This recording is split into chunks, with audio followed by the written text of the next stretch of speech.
In today's video, we will show you how easy it is to create a shipping category in the Sylius platform and how to use it. First, head to the Shipping Category tab.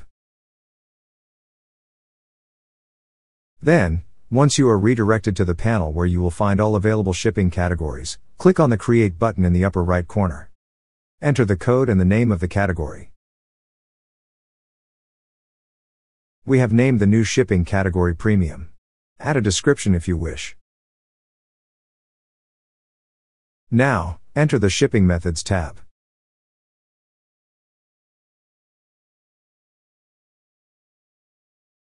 Select any shipping method and edit it. You can select the newly created shipping category when redirected to the corresponding panel.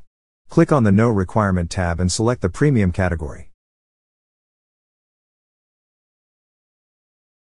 In the next step, we will show you how to select a newly created shipping category for a product.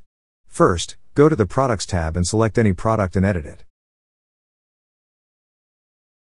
In the next step, select the Manage Variants tab, then list variants. Choose any variant that interests you and edit it.